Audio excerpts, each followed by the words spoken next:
Welcome to Soul Trek. This episode, In a Mirror Dimly. That's right, I got it wrong in the recording I made earlier, and I'm just correcting it now. But welcome.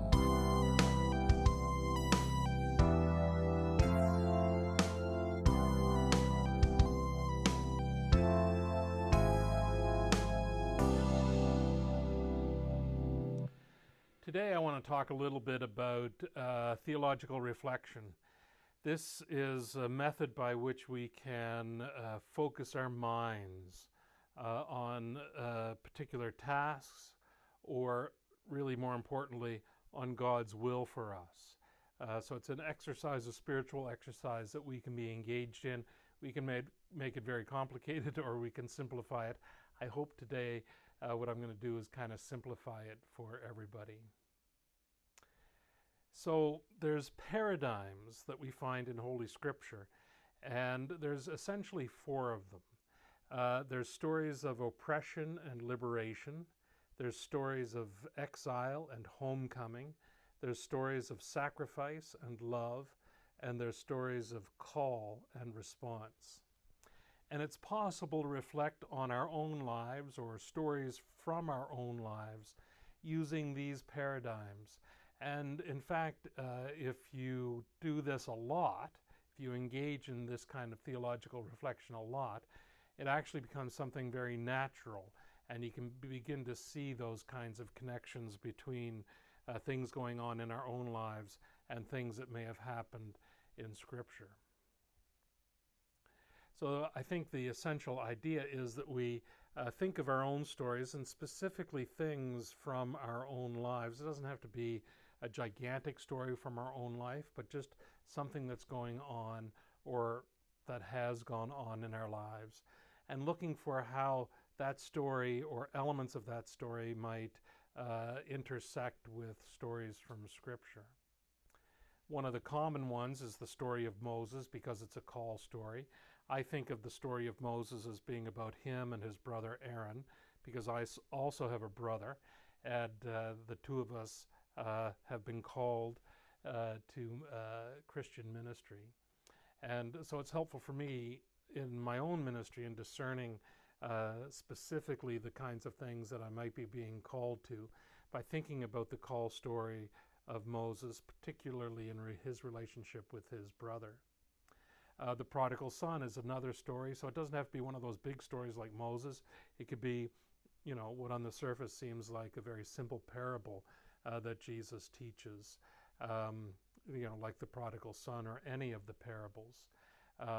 We can think of those stories and think of what characters we might relate to easily in those stories, and begin to reflect on what those stories might have to say about things going on in our own lives.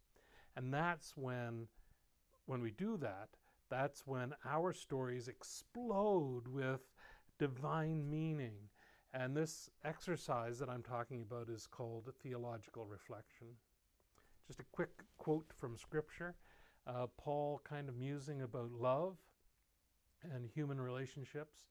In the 13th chapter of the first letter to the Corinthians, he writes, "For now we see in a mirror dimly, but then we will see face to face.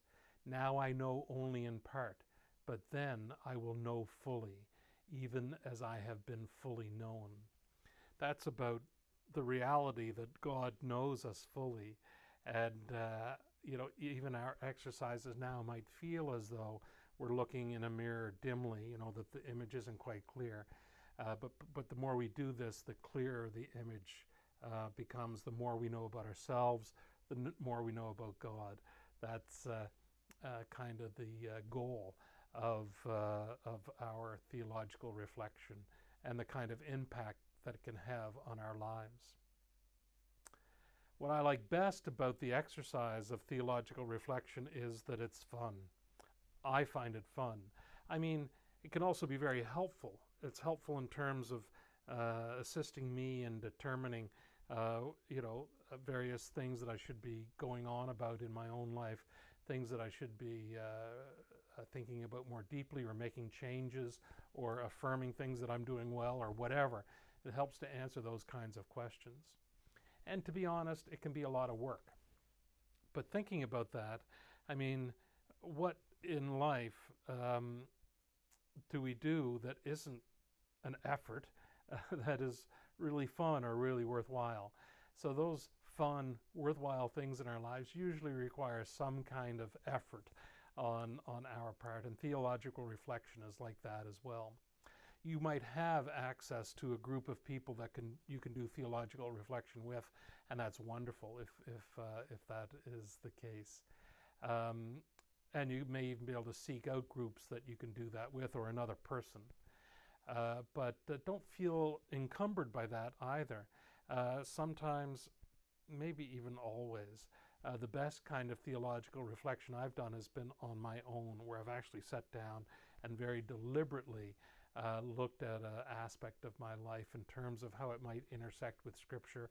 And then mostly, almost all the time, that's when things kind of explode and I see all kinds of connections and I see all kinds of worthwhile information, encouragement that I need to deal with my life from a theological perspective after having done that theological reflection, after having looked in that mirror dimly and let that image become clear and learned more about myself and learned more about God.